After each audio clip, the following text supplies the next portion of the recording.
This is Barry Zalma speaking for Claim School Incorporated's blog, Zalma on Insurance.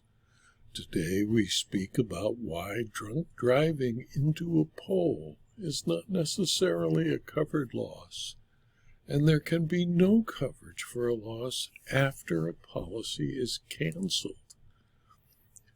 In an action for declaratory judgment to determine whether the plaintiffs had a duty to defend and indemnify the defendants under certain insurance policies for injuries sustained in a motor vehicle accident where the trial court granted the plaintiff's motion for summary judgment, the Court of Appeals of the State of Connecticut in Liberty Mutual Insurance versus Theodore Johnson, a December 5, 2023 decision, the Court of Appeals resolved the dispute. The defendants, Theodore Johnson and Kim Johnson, appealed from the judgment rendered by the trial court following its granting of a motion for summary judgment filed by the plaintiffs, Liberty Insurance et al. And Safeco Insurance Company of Illinois, the primary insurers. The primary issue was the duty to defend a separate action that stemmed from a motor vehicle accident in which the defendant's son, Aaron Johnson, was driving a motor vehicle owned by Theodore when he lost control of the vehicle and struck a telephone pole, causing serious injuries to a passenger in the vehicle, Mr. Jordan Torres. At some point prior to 1:33 a.m. on December 26, 2019, Aaron left the defendant's house and operated a 1997 Audi owned by Theodore. Torres was a passenger in the Audi at the time. As Aaron attempted to navigate a curve, he lost control of the Audi, crossed into the westbound lane of traffic, and left the roadway, striking a telephone pole. Torres sustained personal injuries in the accident and sued a bar in Newington and its backer, as well as Theodore, Kim, and Aaron. In the Torres action, Torres alleged on December 25, 2019, that Aaron, a minor, consumed alcohol at the bar, after which he went to the defendant's house in Glastonbury, where he was visibly intoxicated and consumed more alcohol.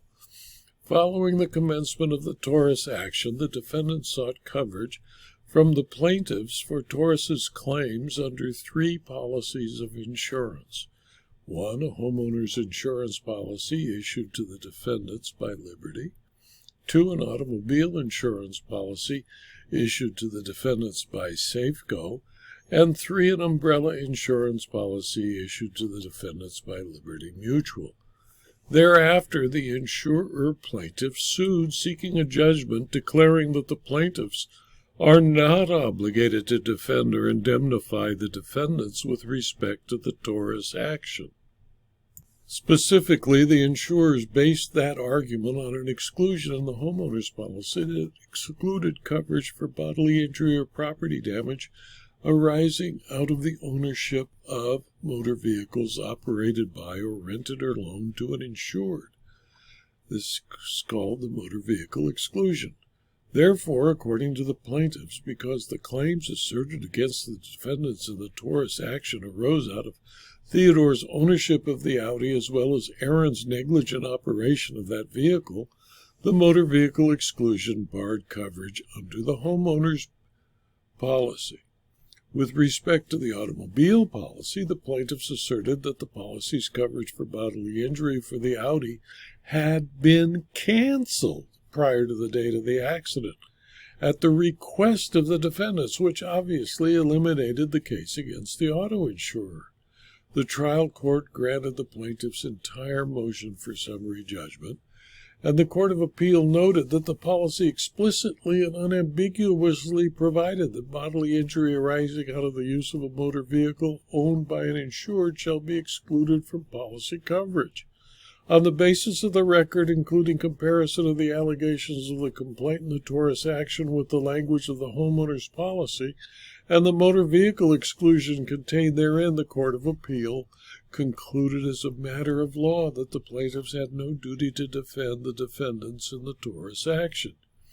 Because there was no coverage on the auto policy pursuant to an underlying policy, Liberty Mutual had no duty under the umbrella policy because it required the underlying policy for it to be effective to defend or indemnify the defendants. Therefore, the trial court properly granted the plaintiff's motion for summary judgment and determined as a matter of law that the plaintiffs had no duty to defend the defendants in the Torres action. In my opinion, insurance never covers every possible risk of loss. A homeowner's policy with an auto exclusion cannot defend or indemnify an insured who injured somebody while operating a motor vehicle.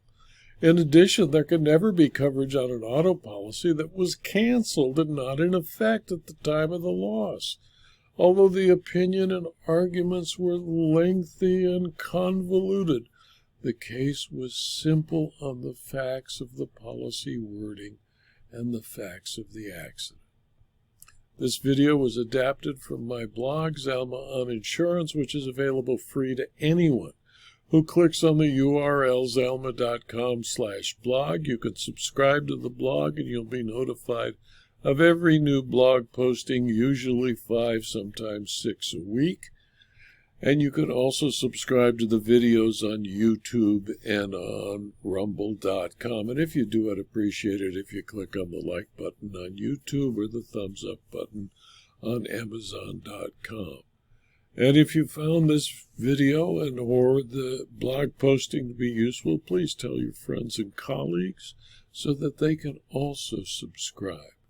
And if you're interested in more detail about insurance, insurance law, insurance fraud, and insurance claims, please consider, for a very small fee, subscribing to my Substack publication. Thank you for your